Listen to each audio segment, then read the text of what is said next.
Well, let's have a deeper conversation on the crisis also rocking the Social Democratic Party, and I'm being joined now by the Publicity Secretary of the party, the National Publicity Secretary, Rufus Aiyenigba. Thank you so much for joining us Good evening. on the news Thank you tonight. So I think that introduction primarily sums up, the debate on what's going on in your party, allegations, counter-allegations.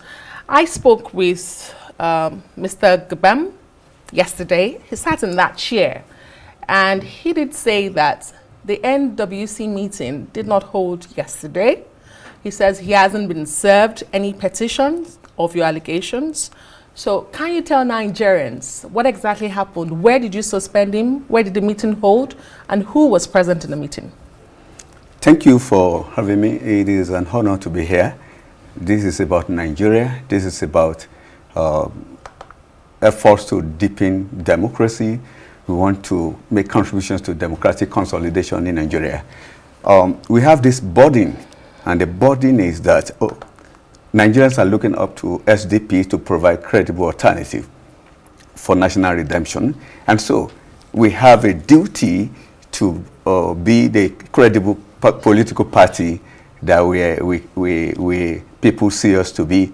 And so for us to come to equity, we must come with clean hands. Mm-hmm. And to provide that alternative platform, we must be credible. We must be democratic in our operation structure and all of that. So that is why the NWC moved to restore the party to a factory setting. Factory setting in the sense of realigning the party with the vision and the founding vision and ideology of credibility, social justice, and equity, democratic values, which are put together, have been lacking so far. So the party National Working Committee got alarmed by information we got, credible information. One, the our national secretary by law is supposed to be signatory to a party account to receive alerts and all of that. None of that is happening, has happened in the last 2 or 3 years.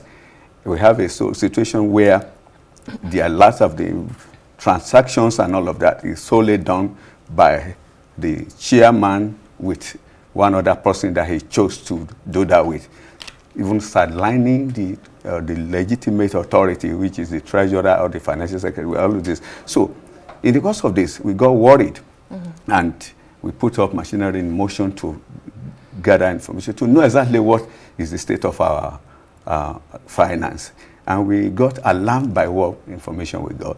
Transactions going to personal accounts of families, money being paid into private accounts for nomination, candidates reporting to us in the course of the election that why will you be making payment into private accounts and all of that. So, but we were managing the situation, but it got to a point that we just felt, no, we needed to sanitize the process. And we commenced the process of going down to really know what exactly happened. The findings were mind-boggling. One of the suspended officers, where we got evidences, we got bank statements telling us that so amounts of hundreds of millions were transferred to personal accounts for fictitious expenditures, and that we were not approved by the NWC. So it is not about our national chairman really to really get that in, but we just want to get the process and the system sanitized, okay. And that people will see us as truly democratic and a structure that can lead and administer the affairs of Nigeria.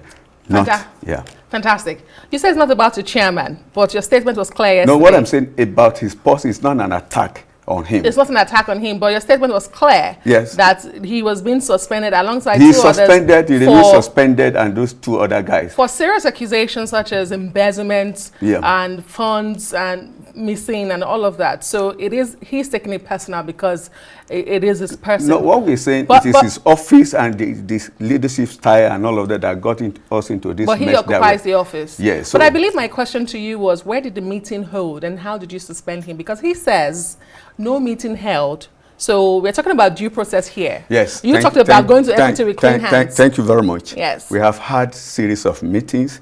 We have had meetings that he will call by himself. Where was he suspended yesterday? He was. Or was he not suspended yesterday? He was suspended yesterday. The NWC we were in the office having the meeting because he did it. The meeting was slated for 1 o'clock. He didn't come. He came and met us in the process of meeting. We anticipated that this would not hold as usual, and we needed to address that urgent matter. And the process, we had a resolution. 11 members out of 15 were seated. By the time he came, the hoodlums came along with him and pulled the gate of the party down, and journalists were there. They had a horrific experience there yesterday. Some beating and their cameras smashed and all of that. So nobody will wait to get his head broken in that situation. But we had taken our decision and we issued a statement. So you took a decision before the alleged hoodlums came to disrupt your meeting? The meeting was ongoing. Okay. But according to his account, because he was here yesterday, as I said. Yeah, we watched him. Great. He said the meeting was scheduled for 2 p.m. You are saying it was scheduled for 1 p.m. I have the record of the... Okay. He also said that he got wind of hoodlums attacking the secretariat at 10 a.m.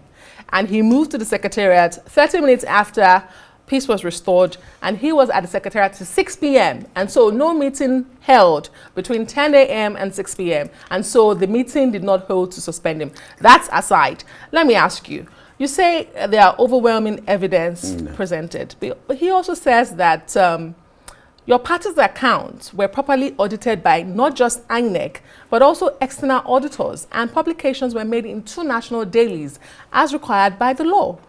Are you saying all of this did not happen? And why did it take you 2 years to manage financial misappropriation as a political party before taking such a decision? Thank you. There's a process for auditing party account and getting. You are to have that. The NWC will sit, will agree on this process. You will get it done. We will present it to the NWC before we get it presented to the NEC. None of that has ever happened under him. So all of these things are there, and everybody is attesting to that. Nobody has ever seen any document that presented to us as an NWC, as a body, for us to approve. We have seen similar cases in some other parties where the issue of transparency, there should not be any opaqueness around the issue of finances of party. That is the matter. It is not about attack on him as a person, but about the process. And we are doing this too. It's a national, it's a patriotic duty for us. So should we inquire from INEC for the CTC, as he says, are available in INEC? Should we inquire for the CTC of your audited account? You're saying we are not going to find it in INEC. What we are saying is this. Whatever that has been presented to INEC were not from us. Okay. All right. It's as simple as that. They were not from us because they did not pass through the due process of accountability, process, and approvals of the essential approval of the National Working Committee at any time. Finally, in 30 seconds if you can, he says that this crisis is being induced, artificially induced is the word he used, by the national coalition that want to hijack the NWC of the SDP. He also accuses the likes of you and your national secretary of being beneficiaries of any funds being expended by the party. Thank you so much. Whatever funds we have gotten, they are legitimate funds, allowances, sitting allowances, and all of that, but not in matters that took care of, that expended party finances in such humongous proportion without, if for instance you sit and you get your allowance, these are legitimate earnings. So is the national coalition behind this? Well, it is laughable for such claims to be advanced by him, because he's been part of he's been right from January, in the last 6 months up to this point the point we shut it down because we said we were not going to coalition because it was basically to come and take over the party. And we said, no, we were not for that. And so for him to say it is national coalition, but that is behind this, no, because he has been part of discussions with them even before now, without even NWC knowledge. We got to this to even know about coalition meeting. We only attended one meeting where we were invited to just come and sign off the party, and we said no, we won't sign off the national heritage that we inherited and just give it out. We are not transactional. Well, a lot of Nigerians watching are wondering what's happening with the opposition parties in the country. And Mr. Gabam does allege that what has happened to the likes of the PDP, the Labour Party. But I just want to say these are the documents showing 11 members out of 15 that signed the resolution of his resignation. And we have bank statements confirming all those transaction movements of funds without approval of the party. We'll be watching to also see what's happening. Thank you very much, with your party. Thank you so much, Mr. Rufus Aiyenigba, for providing your side of the story. Thank you very much. He is the SDP National Secretary.